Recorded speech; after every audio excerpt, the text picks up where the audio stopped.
Hi everyone, this is Shadi Daher. Welcome. I hope that today's sprint through different types of cases helps shed some light and show you the advantages of the Bicon system that I have been and my patients have been enjoying for almost 27 years or so.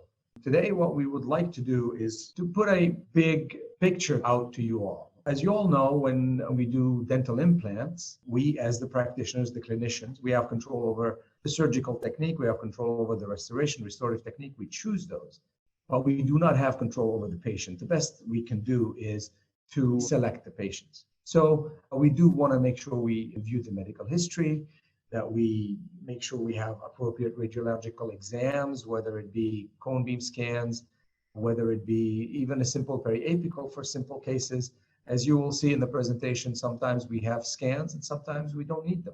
Even in some cases that may be deemed a little bit too technical. If you can obtain a CT scan, you find this is your standard of care, by all means. For us, we are a little bit more selective, although less than we used to be in the past. Review pathology, make sure you know your dimensions, review the surgical anatomy. This is stuff that you know comes back, or probably comes to you as naturally now, but also follow a treatment plan.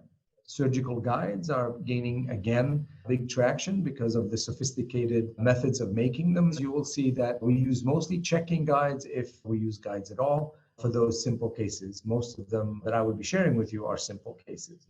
The informed consent is always evolving, but it is a necessary step. And then one of the favorite points I'd like to make is that your inventory, your shelf, should not dictate the treatment. So if you decide to make this as a career choice and you only have 2 implants and you open the flap and all of a sudden you find that it doesn't really fit, then you are scrambling and you may not deliver the best care you can. So don't let your shelf dictate your treatment. And finally, with the instrumentations, I'm going to spend some time on the Bicon system because the kit, as it has evolved through the years with huge input from you, the clinicians and the surgeons, and you will find that this is probably the most complete kit for use with implant surgery. The essentials of the Bicon protocols, again, reviewing what I just talked about, but I want to quickly go over the execution from flap design and so on. Those are choices you make. I am not about to, or do I even have any bit of time to do the details on that. It's part of our basic courses and advanced courses. However, the one portion that I want to review, and I will review in detail, is the actual placement of the Bicon implant, because knowing how the system is set up and the way the surgical kit and all are lined up for you to perform your best work will help you consistently not only deliver good care, but also feel relaxed doing it. So know the system. First, the sizes that are available with the Bicon system. Most of the time you will be living somewhere in the middle right there, in the 4.5 by 6 or the 4 by 6 and 4 by 8 and the 5 by 6. These are probably my workhorses. For the mandibular anteriors, we will use a lot of 3 millimeter by 6 or by 8. If you have these 5 or 6 sizes, you will pretty much be able to deliver care for 95 to 98% of the patients that you will see, okay? But there are all of these options. Some of us may feel that we want a longer implant. I think it's not necessary, but mind you that the long implants, 11 millimeter implants, while available, they are used extremely rarely. I think I placed the last 11 millimeter long implant during one course more than 3.5 years ago. So I don't think you need it. Generally, the rule of thumb is when you're looking at the anterior maxilla, you're treating the anterior maxilla, this is what the Bicon Max 2.5. The 2.5 indicates the size of the well, and Max is because it's for the maxilla. And these implants have a slightly different locking taper and have a stronger connection. And they are 4 or 4.5 millimeter in diameter. So they fit in generally the areas from canine to canine in the premaxilla. In the anterior mandible, that's where the 2 millimeter well, that allows us to have a thinner implant, the Bicon implants, which are 3 and 3.5 millimeters. And those come in 3 by 6 or 3 by 8 or 3 by 11 and 3.5 by 8, 3.5 by 11. In the posterior areas, maxilla and mandible, we like to go to a 3 millimeter well so that we can use a 3 millimeter post. A 3 millimeter post offers you great strength. Also, it helps with a good emergence profile. And for that, you will use sizes varying from 4.5 to 5 to 6 in diameter. The Bicon kit, and I find that it's the kit that is the most complete. This is the advanced kit, and I favor the advanced kits for the availability of these longer latch reamers and these site expanders. I find these very useful, and I only use this kit. There are kits that do not have the longer ones, and for that you can substitute with using the threaded instrument adapter and using a hand reamer. And the hand reamers are probably the most distinctive feature of the Bicon kits and the Bicon techniques in general, which is where I will spend a little bit more time this afternoon. The bottom tier of the tray of the kit holds these colored instruments. These are called inserter retriever pieces. And just as the name implies, it's very descriptive, they help you insert an implant or retrieve an implant.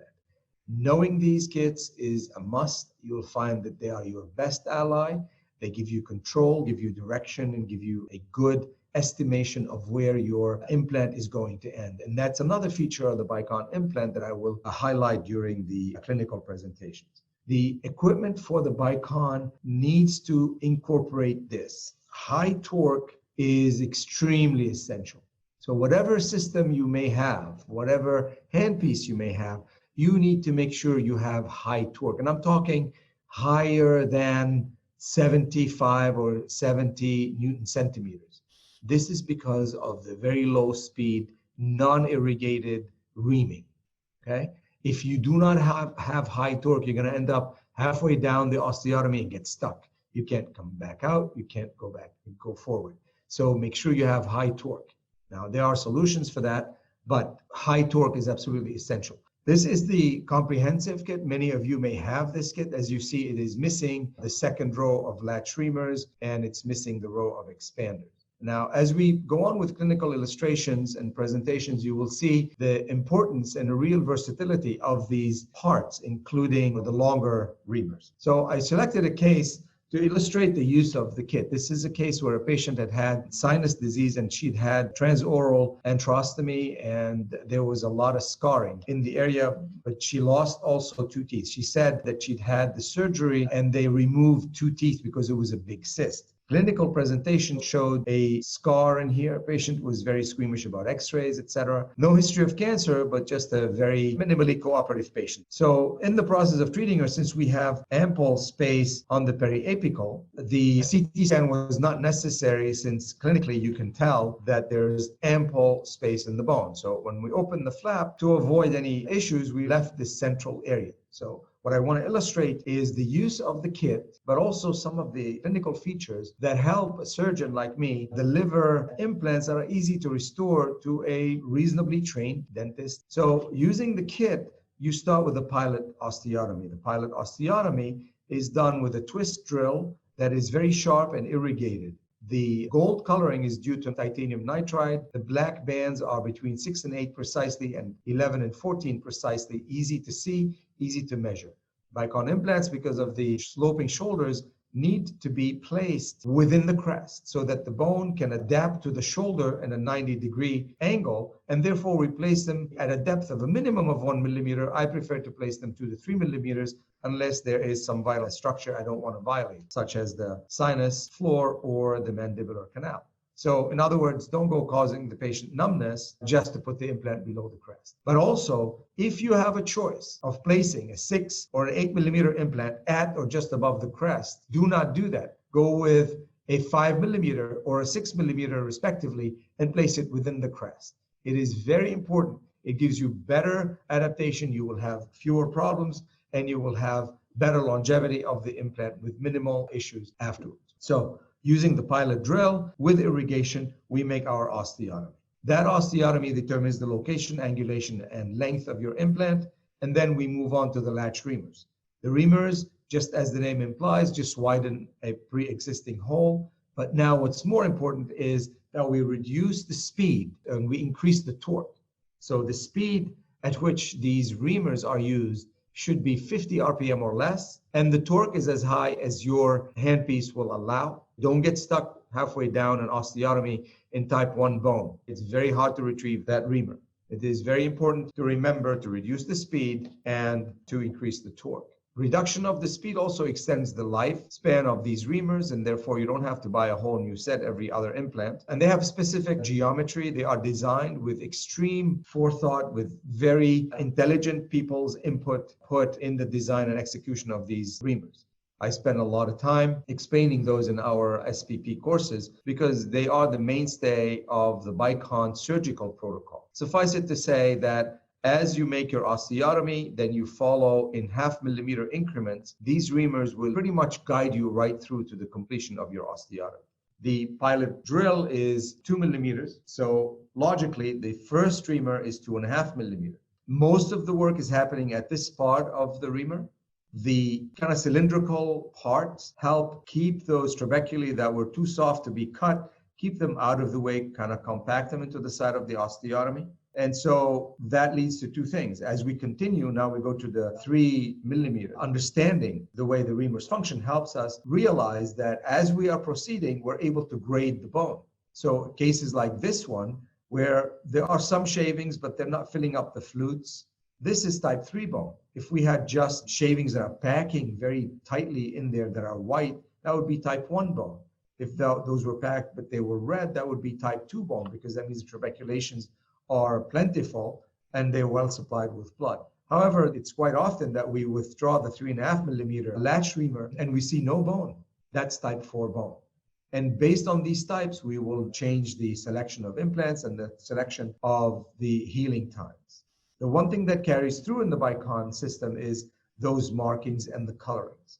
All of the 6 millimeter reamers, whether they be short or long or hand reamers or expanders, have this color, which is an electric green, and the 3.5, whatever, has this dark blue color. So that helps you immediately, almost without having to think about it. You just almost intuitively know which part, which diameter you're working with. Now let's go to practical matters. When you see the bone, as I described before, that is packing the reamer or the flute of the reamer and is white, that's type 1 bone. For that, we suggest you use uncoated implants. Now you can use uncoated implants in all, and you can use coated, which is CP, which is HA coated implants in all types of bone, but the TI works best in the type 1 bone. It works well in the type 2 bone, and it probably works just as well in all the others. But we have very good experience with the CP, and we use them in the type 4 bone where there is no bone shavings coming up in the flutes, and in the type 3 bone where there is a minimal amount of bone shavings coming in the flute. I vary the healing times based on the type of bone, but also the age of the patient. Older individuals will require more time to collect more circulating adult stem cells to make bone, and younger patients can heal more quickly. And so the length of time is always a range, and it's always a minimum. Obviously, you don't want to put an implant and leave it for 5 years, but you may have to leave it for a minimum of, say, 3 or 4 months. Now, in the comprehensive surgical kit, the hand reamers are the same. Obviously, there is the same row of reamers, same position of the reamers in both the comprehensive and the advanced. The hand reamers are probably the most distinctive feature of the Bicon system. They are very similar in shape to the latch reamers. However, they have only one cutting side. And if you look closely, there is a little bit of an offset at the very tip. That offset is 0.3 millimeters. That works almost like a wood plane. It's an end shaving feature of these. If pressure is exerted as we are rotating these reamers and pushing into the osteotomy, they can actually increase the depth. The latch reamers are not designed to increase the depth. They're not drills, they're reamers. These, with pressure, can be drills. However, it will take you probably half an hour to go in about 1 millimeter or 2.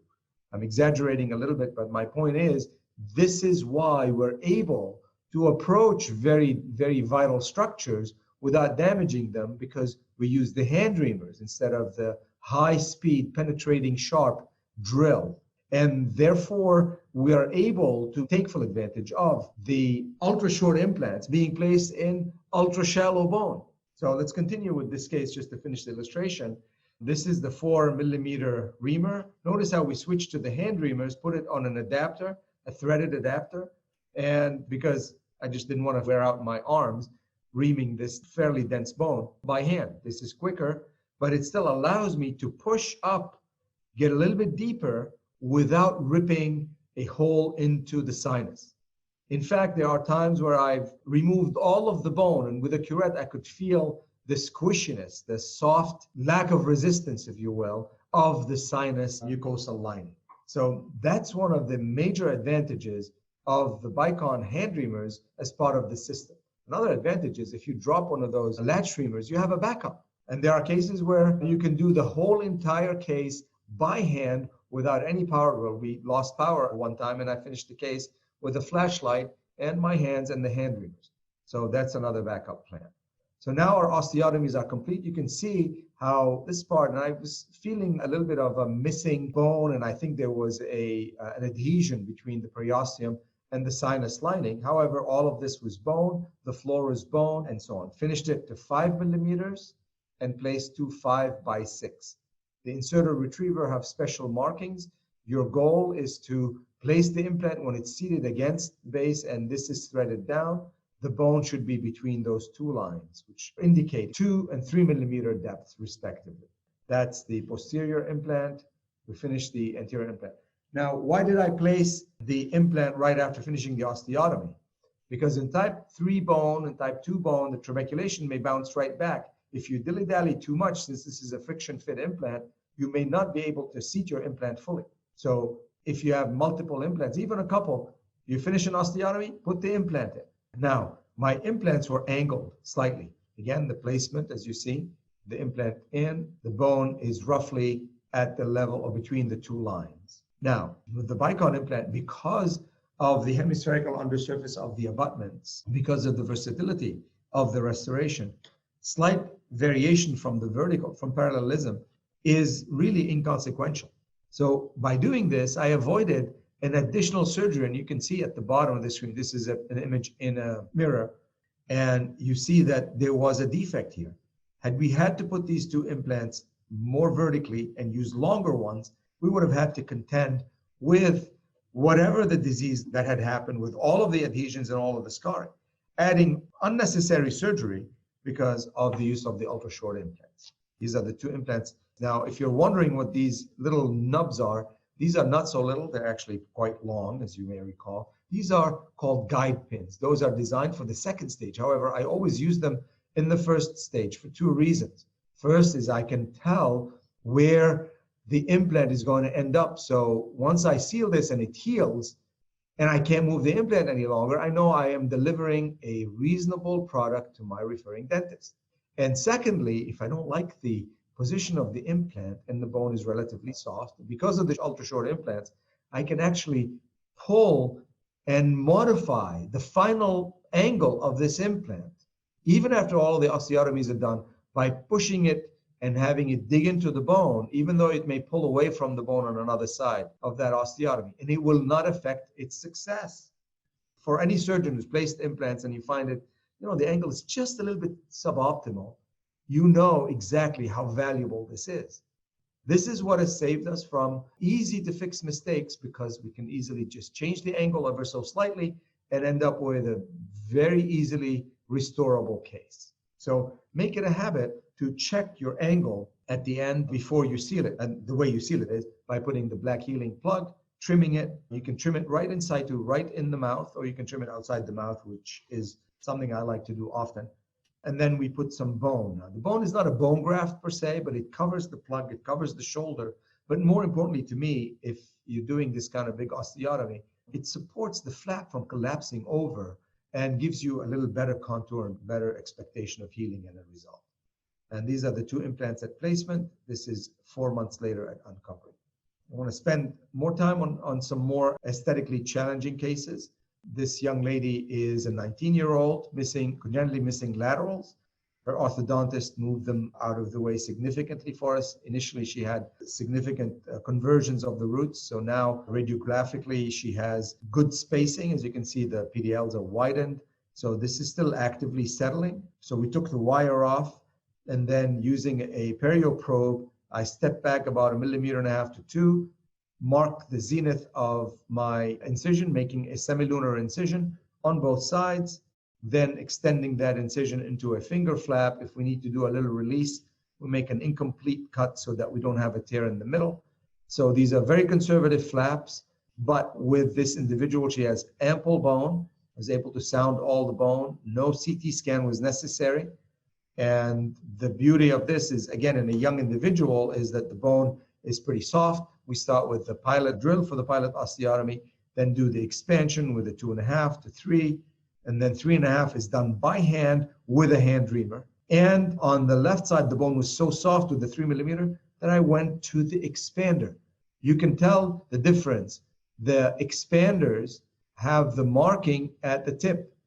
The reamers have them at the neck or the shank. So the upper left expanded, upper right reamed. And the other thing is having a finger against the facial surface. You can almost always feel if the bone is too thin. Keep a finger there, you'll feel before you make a big mistake and cause a fenestration or dehiscence. I expanded the left side, reamed the right side, placed 4x8 max 2.5. Those are coated implants, and these are the 2 implants in place.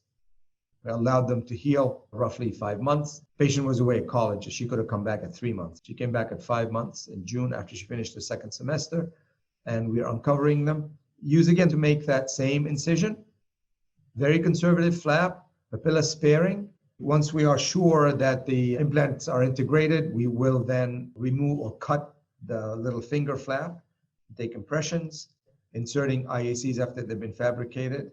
Those were a little too white. We brought them back and fixed the color. I'm much happier with this. And the beauty of this, and remember, this is a patient who never had lateral incisors. And so by using that little trick with papilla sparing and the stepping back, we gave her a nice feminine profile by making the gingiva trimmed in a way to give a slightly shorter lateral incisors at the gingival area rather than making them too short, which is more of a juvenile profile. This will keep the same length incisally. However, in the gingival zenith area at the gingival margins, you see that nice drop down of about 1 millimeter that's very feminine and very aesthetically pleasing. And this is in 4 years in function. And we'll go to a next one, which is placement in an extracted molar. So this is a 45-year-old patient who'd had a 4-unit bridge canine, bicuspid pontic, and then bicuspid and molar abutments. It's a little bit over-engineered for the area, but I think the failure happened in the molar bicuspid area, not in the cuspid. So removing the molar, we section it. Okay, obviously you don't have anything to hold on to, so we section it. We take them out as 4 roots, the bicuspid as one, and the 3 roots of the molar as another. Once these are out, we will survey the sockets. So when we critically look at these sockets, and if you may recall on the radiograph, we have a lot of clearance from the sinus. So I'm not worried about the maxillary sinus. What we want to see is how do we treat this case? Now, you have many options. You could put the implant all in the palatal root, but I find that this gives you the least favorable way to trap food. It's not comfortable for the patient. It's very difficult to restore. But in this case, the furcation, the furcal bone, is where we want to place our implant. So this is what we're going to try to do. We open a flap and we will place those pilot osteotomies. And the pilot osteotomies, we will have the paralleling pins. But this is key. The design of the treatment here is by using the ultra short implant, we're going to confine ourselves to the furcal bone only. We're not going to extend beyond the furcal bone by a lot, okay, to obtain primary stability. However, we will use the properties of the cortical-like bone of the sockets and these kind of I-beams, the little walls of bone between the roots to hold the implant. Again, using the reamers allows us to expand and slowly mobilize this bone without breaking it. And then quickly we switch to hand reamers, and at the end with even expanders. This is a 6 millimeter expander. And we place a 6 by 6 millimeter implant in the molar using the inserter retriever. Once it's placed, there's a 5 by 6 here and a 4 by 6, I believe, or a 4 by 8 in this area. But let's focus on the molar. It's getting a lot of stability from this confluence of the walls, as well as the expansion, the elasticity of the buccal wall of the palatal root and the palatal wall of the distal buccal and some of the mesial buccal roots. So this is important because now, let's say the sinus were closed. we don't have to worry about it. We're going to stay within the socket. Using an ultra-short implant allows you this luxury. Now, to close it, I use bovine Achilles tendon collagen, and this is the placement. Now, this is a 5x8, and this is a 4x8, and this is a 6x6. All of these are short implants. This is an ultra-short implant. Far from the sinus, no big to-do, no waiting, no grafting. But also, you look at them and say, wait a second, is he losing it? This is a little too deep. Remember, this is an adult patient. We are extracting the teeth. No matter what you do for an extracted tooth in an adult individual, you will lose about 1 to 2 millimeters. Since we want our implants to be within the crest by about 2 millimeters, and since I am not worried about vital structures, I am going to place them at about 4 millimeters. And that means when we come to uncover, what we see is the bone settled down. We have the prescribed necessary bone loss from the extraction and the loss of teeth, and yet our implants are well within the confines of the crest. They are well integrated and they're ready to restore. Our cases are uncovered by restorative dentists who have been trained with us, and basically we don't see them sometimes for years on end. Now, what if you didn't have as much room as this case? What if you had just about 5 or 6 millimeters, something like this one, and a 61-year-old individual who had a history of sinus disease? There's a little bit of cloudiness here. And he said, can you do an implant? And I said, well, fine, we'll need to get a CT scan. At the time, we did not have a scanner in the office. That was in 2007. Said, well, you got to go there, get one done and so on. He said, well, can you do it? I don't want to go and so on. And of course, I said, well, challenge accepted, because we have the hand reamers. If I did not have the hand reamers, I would have said, absolutely not. You have to go get a scan so I can have exact depth and I can have exact markings and I don't poke into your sinus. So on the day of surgery, you open a conservative flap and using hand reamers by hand. This is 2.5 and go on 3, 3.5, 4. And basically what I do is I'll ream out a little bit and I will check the depth. If I still feel bone, I can ream out some more and measure. And all I want is about 6 millimeters or 7 millimeters of depth, which I think I have easily here. And we went all the way up to 5 millimeters and placed a 5x5 millimeter implant. That is then checked. Again, remember what I told you about the guide pin. Check your angle. Place the black healing plug. It's very hard to cut it when you don't open a very big flap.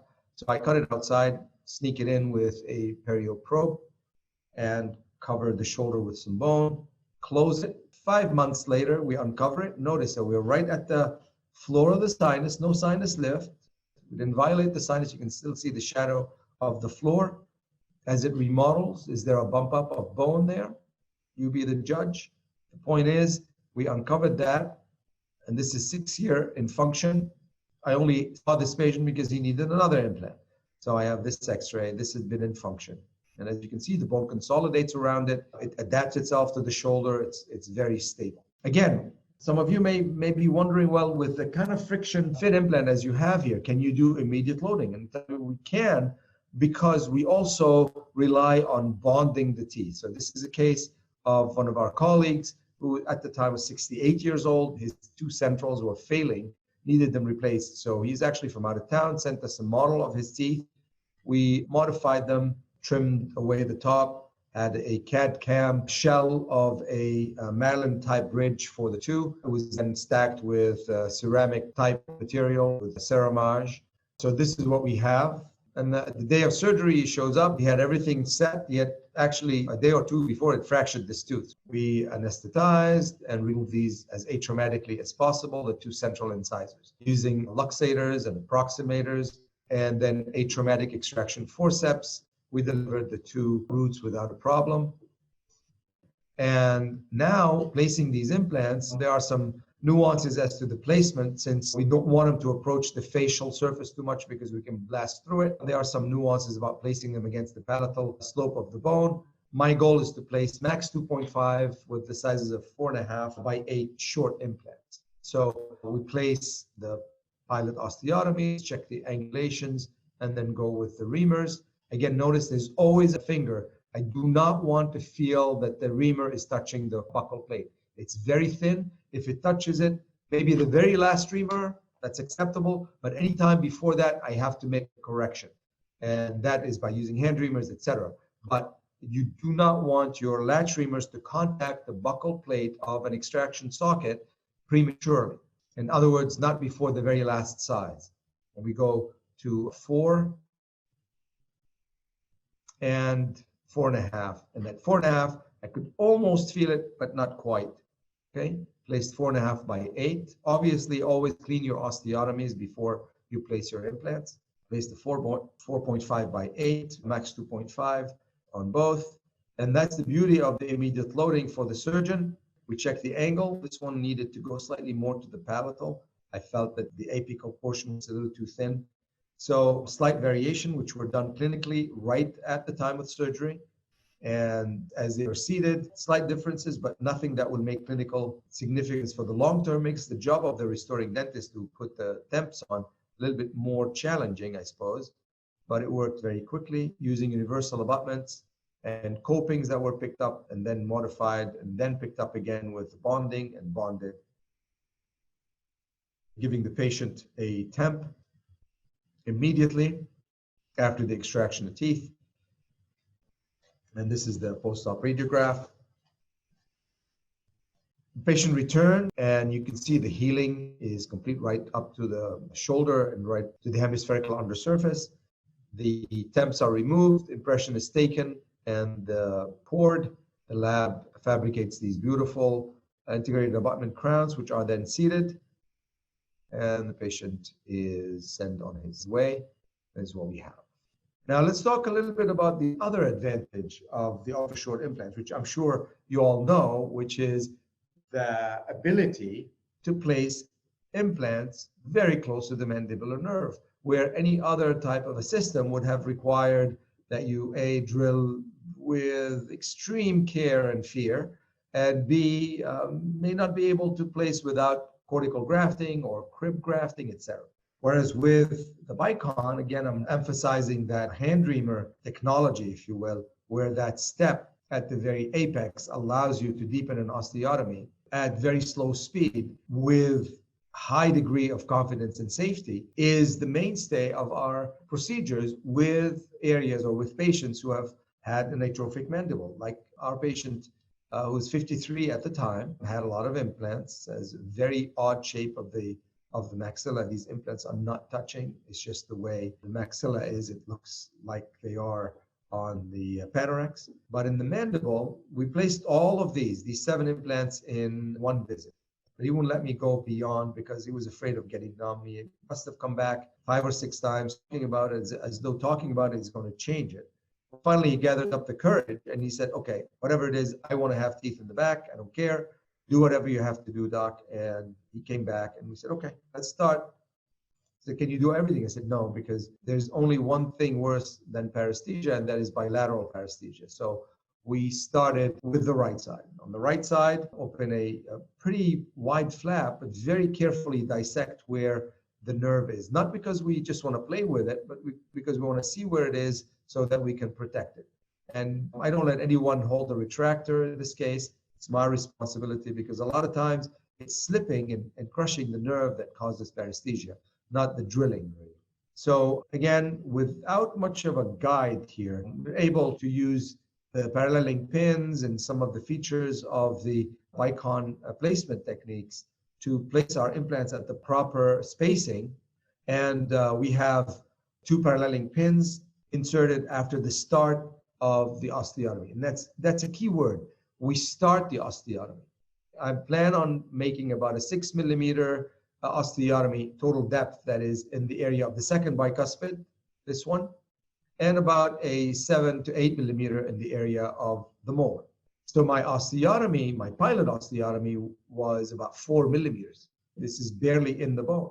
And then I switch from the high-speed, sharp, powerful pilot drill to the 2.5 millimeter hand reamer that is mounted on an adapter, and the adapter makes it sort of a drill, except that it's advancing so slowly. And with the markings, I can easily tell exactly how deep I'm going, and I can tell that very, very carefully and with great care. So we advance this until I'm at about 6 millimeters or 7 millimeters in the bicuspid and about 7 or 8 millimeter in the molar. And we carry on with that. Try to do the full depth with the 2.5 millimeter, because obviously the pointiness increases your PSI, that means the pressure, and you end up getting in there a lot more efficiently, more quickly than if you had waited to the wider sizes. We expand, we go to 4, 4.5, and 5. Now, before I place the implant, I also check the depth.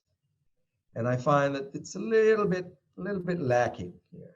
So I take the reamer again, and this time I start pushing and reaming. And then what you see is this white stuff. The white stuff is cortical bone. And where is that cortical bone coming from? This, by our, not estimate, but what we know clinically, is the bone of the roof of the mental foramen. So when you get to that point, I would suggest you stop. And then we go to 5x6 and 5x5. The 5x5 goes in the bicuspid, and the 5x6 goes in the molar. Now the implants are at the edge of the bone on the facial and below the crest, slightly on the mesial and distal. But this bone here is all cortical, and that will not stay for too long. It will be remodeled since it's lost its blood supply. You will lose about 1 millimeter or so, as you will see clinically. So to reinforce this area, sometimes I put a membrane. In this case, that were deep, well within the confines of the bone. I just put all of the autogenous bone, packed it, and sutured this area. And this is our post-op film. We're right on the nerve. Now, I did give the patient post-operative steroids. However, there was no paresthesia whatsoever. As you can see, those were restored. And after about 4 weeks or so, we moved to the left side, repeated the process. And again, we placed these 2 implants, again, a 5x5 in the bicuspid. One thing that we had to do here, I think, and it has to do with visibility, I'm right-handed, so I stand on the right-hand side of the patient, and I made my first 2 pilot osteotomies. And once I checked them, they were not in the correct spot. That's why we make the very first mark at about 2 or 3 millimeters only, so we can verify the positioning. And so I had to make a correction, moved it mesially about 2.5 millimeters for both, and then completed the 2 osteotomies. Okay, in the same fashion, using hand reamers and latch reamers. This side had a little bit more bone, so I did the first couple of sizes with the latch reamer and then deepened it a little bit more with the hand reamers. It's the 4, 4.5, and finished at 5. Again, check the depth one more time. And we placed our implants. Let me show you the implants placed. Here's the 5 millimeter reamer. Here's a 5x6 and the 5x5. Both of them receiving their cover screws, if you will, which is the black healing plugs. And bone goes over the shoulders. I pack it tightly. All of that bone was collected because we use no irrigation when the reaming is at such a slow speed. Again, the implant in this case is sitting right near the mental foramen on this side. Since he did so well with the first side, I didn't even give him steroids, and he did absolutely fine. And this is a close-up, and this is that uncovering. Remember what I told you about that bone that will remodel? That used to be about 3 millimeters high, or maybe more. Now it's about 1 millimeter. Dense, relatively avascular cortical bone. Once you uncover it, you lose a lot of it. Mental foramen on the right, on the left, implants are integrated. The trickiest part here was splitting this 1 or 2 millimeter band of attached gingiva. But that's all you need. If you can preserve it, you don't need to do grafts, etc. Because of the shape of the neck of the Bicon abutment, that post, if you bring it all together, it will adhere to the undersurface of the abutment, and it gives you good protection as long as you have some attached gingiva. It is not essential, but it's very helpful if you have it. I like to try to keep as much attached gingiva as possible. And remove the black healing plug, check integration, take impressions, etc. And you get the idea. After the impression is taken, the area is split, so we have some healing by secondary intention with attached gingiva on the lingual, attached gingiva on the buccal. We get new attached gingiva, and the patient is then restored with IACs. And so 10 years in function, notice how the bone is nicely consolidated around them at the shoulders. So the 5x5 work. They are really a very good implant. 5x6s are our workhorse. We've used them everywhere. As well, this patient had failed these implants, allowed them to heal When he returned, and it took him a while to return to us, this area was extremely dense. And because it's extremely dense, it's type 1 bone, took a CT scan. And as you can see on the scan, you can see the nerve. So now we have type 1 bone that we're dealing with. When you have type 1 bone, I like to use Integra TI, which is uncoated implants. And so this is a close-up of it. This is a 5x6. At the time, I did not have 5x5 that were uncoated. And this is a 4.5x6, also uncoated. So we open our flap, see well, I could see it. I couldn't take a picture of it. It's kind of deep in there. Collect some blood, and then pilot osteotomies. And in the same fashion as I described to you before, partial osteotomy, just about 4 millimeters. Then the 2.5 millimeter really completes the depth.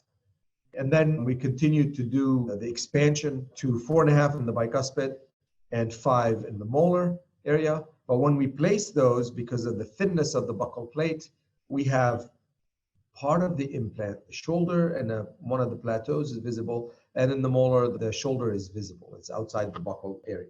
So what to do with that? Now remember, we have the mental foramen very close here. You'll see the x-ray after.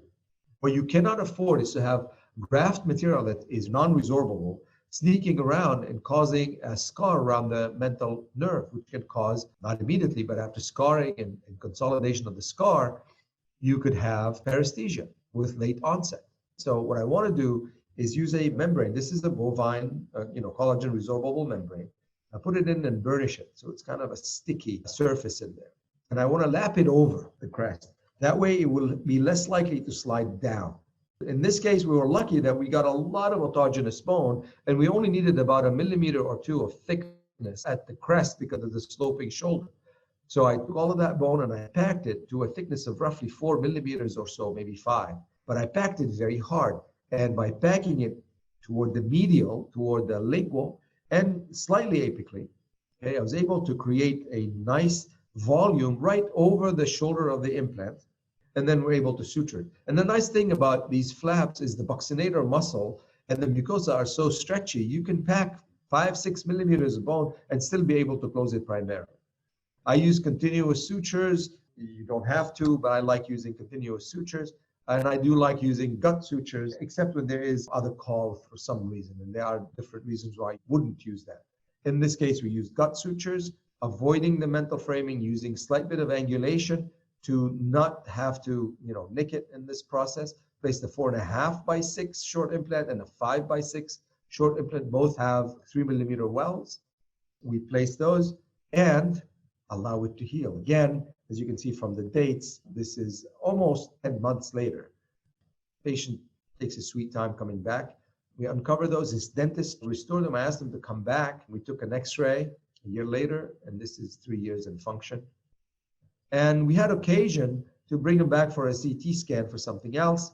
And on a scan, you can see that these 2 implants, this is the molar, remember that had graft on top, and there's the bicuspid, remember that had the buccal shoulder and a plateau, were completely denuded of bone, and yet here they are, with autogenous bone, collagen membrane, and just the plateau design.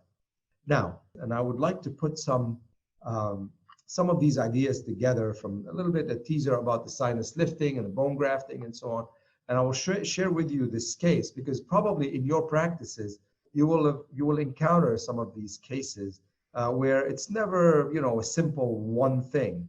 And this is a patient who had her dentist remove 2 teeth that were supporting a bridge. The teeth were from the lateral to the first bicuspid.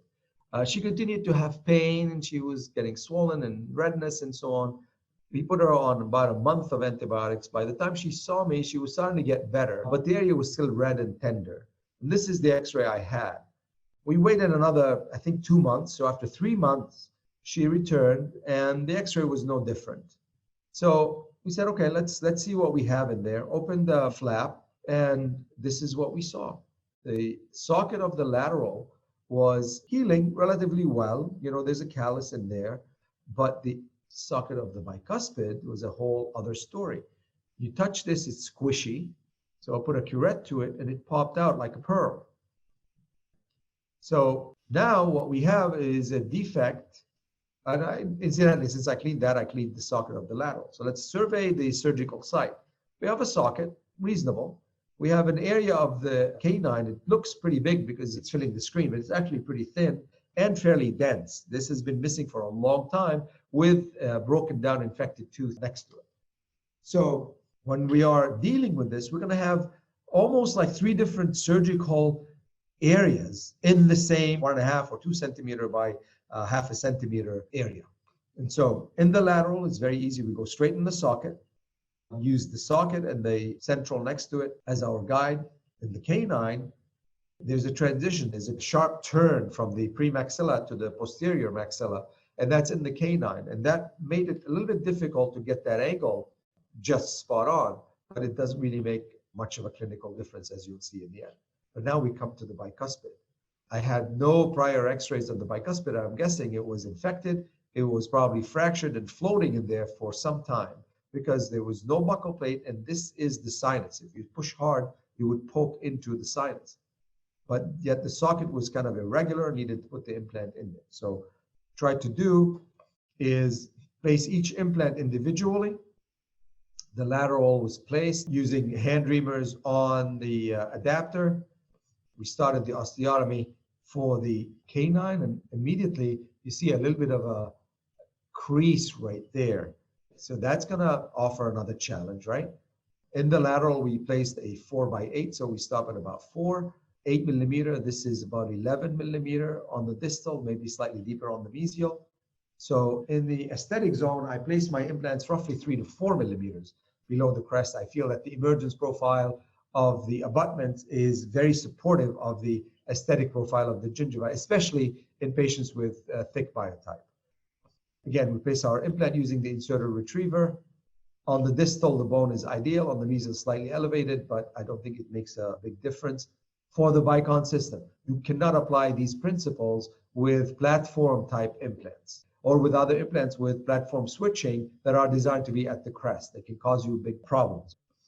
We seat the implant properly, and now I turn my attention to the canine, starting the reaming, and all of a sudden there's a crease here, but let me accentuate it by putting the implant and seating it fully. And when you look from a crestal view, you see that this actually was expanded bone.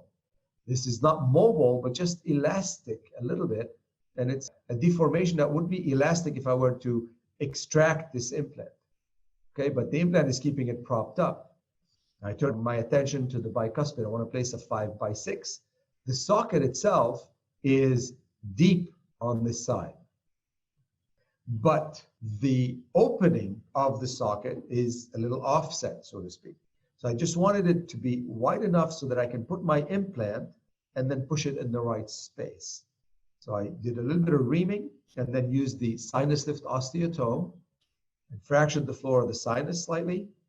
Then mixed synthograft, which is pure phase beta tricalcium phosphate, with blood from the surgical site and some of the bone, and packed it into the floor of this osteotomy, like so. Then use the inserter retriever with a 5x6 millimeter implant to push it, forcing the sinus lift, using the friction to hold it in place. Using the inserter retriever, I could retrieve it, move it back, or mobilize it. Then, again, this is key, I take the paralleling pin, push this implant. So the osteotomy was here, but by using the shoulder of the implant, pushing it out, we did the sinus lift, proper positioning of the implant. Now we have a significant amount of the surface exposed. We need 2 millimeters of bone here. We're going to create that by using a collagen membrane. We're going to place a retention suture, and then we will use a horizontal relieving incision. Pack some autogenous bone right on top of the shoulder, then the synthograft mixture on top of the autogenous bone. You can reverse the order, it doesn't really make too much of a difference. Then we put the membrane and we strap the membrane down so that the graft doesn't move mesially distally and the membrane doesn't move either. And because of the releasing incision in the maxilla, that's important. In the mandible, as I pointed out before, it's not. We are able to close without tension. And this is our implant. Internal sinus lift. There's a bone graft here, as you can see. Simple implant, slightly less than simple implant or more than simple implant, depending on your perspective. Second stage, as you can see, a few months later, 5 months or so, the sinus lift is remodeled. We have a new sinus floor. Patient had lost a lot of the volume of that. She has a low lip line. So it's just a question of camouflaging, not of creating new bone. And so we open the flap, and here is our graft. There's a better view of it. It's the new graft. This is all new bone with synthegraft. It's not osteo, it may be a little soft here, but it's solid bone. Clean and remove the black healing plugs. There's a little bit of a scar. I remove that, allow fresh clot to form. Check our integration. Patient elected to have her dentist place crowns on, so we put healing abutments, and then she returned and we put these final abutments on. This is my personal email, and I welcome your questions. I hope you found this rapid sprint through some of the Bicon features helpful. Thank you again.